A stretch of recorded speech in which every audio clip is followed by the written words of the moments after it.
El ocaso se derramaba como sangre coagulada sobre las vetustas piedras de la Catedral de San Esteban. El maestro campanero, Nicolaus Striller, ascendía con paso cansino los desgastados peldaños de la torre norte, mientras sus dedos afilados acariciaban la rugosa superficie de la pared, testigo secular de innumerables subidas y bajadas. El año del Señor de 1683 había traído consigo presagios funestos. Una plaga de langostas había devorado los campos circundantes, y el avance inexorable del ejército otomano amenazaba con engullir Viena en sus fauces maometanas. Los rumores que circulaban por las callejuelas de la ciudad hablaban de rituales paganos celebrados en las afueras, donde los gitanos y otros marginados sociales buscaban protección contra la amenaza turca mediante prácticas que la Santa Madre Iglesia consideraba herejías. Nicolaus, desde su atalaya privilegiada, había sido testigo de extrañas luminarias nocturnas en los límites de la ciudad, pero guardaba silencio, temiendo que sus palabras pudieran despertar la suspicacia del Santo Oficio. La guerra se cernía sobre la ciudad como un águila hambrienta, y el deber de Nicolaus era hacer sonar las campanas para advertir a la población de cualquier aproximación enemiga. Sin embargo, aquella tarde de septiembre, algo era diferente. El metal de la campana mayor, fundido hacía apenas 3 meses, emanaba un tenue resplandor verdoso en la penumbra crepuscular. El anciano campanero se santiguó, recordando los extraños sucesos que habían rodeado su creación. El fundidor, un artesano llegado de las tierras bajas de Bohemia, había insistido en utilizar el bronce recuperado de los cañones turcos capturados en escaramuzas previas. El metal del enemigo sonará más dulce, había proclamado con una sonrisa torcida que no alcanzaba sus ojos. Pero lo que nadie sabía era que también había incorporado algo más: los huesos pulverizados de los soldados caídos, tanto cristianos como musulmanes, mezclados con el metal fundido en una blasfema aleación. La noche de la fundición había sido particularmente siniestra. Una tormenta de proporciones bíblicas azotaba la ciudad, y los relámpagos iluminaban el taller del fundidor con destellos espectrales. Los aprendices juraban haber escuchado cánticos en lenguas paganas emanando del horno de fundición, y el propio Nicolaus, que supervisaba el proceso, había visto rostros atormentados formándose en el metal líquido.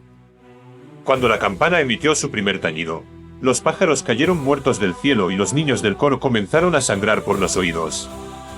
El fundidor desapareció aquella misma noche, dejando tras de sí un penetrante olor a azufre. Desde entonces, cada vez que la campana sonaba, las personas aseguraban escuchar gritos de agonía entremezclados con sus vibraciones. Los sacerdotes habían intentado exorcizar la campana en 3 ocasiones, pero cada intento había terminado en tragedia. El primer sacerdote perdió la razón, el segundo quedó mudo de forma permanente, y el tercero se arrojó desde lo alto de la torre, proclamando que había visto el rostro del anticristo en el metal bruñido. La esposa de Nicolaus, Marta, una mujer devota que durante 40 años había compartido su vida en la torre de la catedral, comenzó a experimentar visiones perturbadoras. Hablaba de soldados muertos que se arrastraban por las escaleras durante la noche, y de conversaciones en turco y alemán que emanaban de las paredes. Una mañana, la encontraron catalíptica frente a la campana, con los ojos en blanco y murmurando profecías apocalípticas en lenguas que jamás había conocido. Aquella noche, mientras Nicolaus se disponía a dar el toque de vísperas, un resplandor verdoso comenzó a emanar de las inscripciones grabadas en el bronce. Las palabras en latín, que supuestamente eran una plegaria de protección, comenzaron a retorcerse y transformarse ante sus ojos, adoptando la forma de caracteres arábigos que parecían serpientes danzantes. El primer golpe del badajo resonó con un timbre antinatural que hizo temblar los cimientos mismos de la catedral. El segundo golpe trajo consigo un coro de lamentos que parecían surgir de las profundidades del infierno. Al tercer golpe, Nicolaus vio horrorizado cómo figuras espectrales emergían del metal, guerreros cristianos y otomanos unidos en una danza macabra de muerte eterna. Las apariciones portaban las heridas mortales que habían sufrido en batalla, gargantas cercenadas, vientres abiertos, miembros amputados. Pero lo más terrorífico era que sus rostros mostraban una expresión de éxtasis, como si hubieran encontrado un placer perverso en su tormento eterno. Y junto a ellos, Nicolaus reconoció con horror al fundidor bohemio, su piel ahora del mismo color verdoso que el metal maldito. La campana comenzó a sonar por sí sola, cada tañido más potente que el anterior, mientras las almas atrapadas en su interior clamaban por liberación. El campanero intentó huir, pero sus piernas no respondían. El metal maldito comenzó a licuarse, goteando como lágrimas ardientes que consumían todo lo que tocaban. Las botas formaban patrones en el suelo, símbolos prohibidos que ningún mortal debería contemplar. Marta apareció entonces en lo alto de la escalera, pero ya no era la mujer que Nicolaus había conocido. Sus ojos brillaban con el mismo resplandor verdoso de la campana, y cuando habló, fue con las voces de 1000 almas atormentadas. «Has sido el guardián de nuestro tormento», proclamaron las voces a través de ella. «Ahora serás parte de nuestra eternidad». El metal líquido comenzó a elevarse en columnas serpenteantes, rodeando a Nicolaus en una danza hipnótica. El campanero vio su reflejo multiplicado en cada superficie metálica, en cada una. Su rostro envejecía décadas en segundos, hasta que solo quedaba un cráneo descarnado que gritaba en silencio. Cuando los primeros rayos del alba iluminaron la torre, no quedaba rastro alguno de Nicolaus Striller ni de su esposa. La campana permanecía en su lugar, silenciosa y aparentemente normal, pero quienes se atrevían a acercarse juraban escuchar susurros en lenguas olvidadas emanando de su superficie. 3 días después, el ejército otomano lanzó el asedio más feroz que Viena había conocido jamás. Y mientras la batalla rugía en las murallas de la ciudad, la campana maldita sonó por última vez, con un timbre tan terrible que los propios sitiadores huyeron despavoridos, jurando haber visto los espectros de sus ancestros alzarse contra ellos.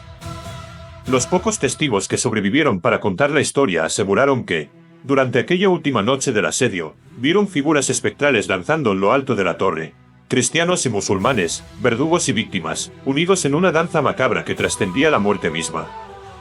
Y entre ellos, un anciano campanero y su esposa, eternamente atrapados en el metal maldito de la campana del diablo. Nota histórica. Este relato está basado en el Gran Asedio de Viena de 1683, un acontecimiento histórico crucial que marcó el punto de inflexión en la expansión del Imperio Otomano en Europa. El 12 de septiembre de 1683, la ciudad de Viena, defendida por el conde Ernst Rüdiger von Starhemberg, fue salvada por la intervención de una fuerza de socorro liderada por el rey Juan III Sobieski de Polonia. La Catedral de San Esteban, Stephansdom, jugó un papel fundamental durante el asedio, ya que su torre norte servía como punto de observación principal para detectar los movimientos del ejército otomano. El personaje del campanero está inspirado en los vigilantes históricos que mantuvieron guardia en la torre durante el asedio.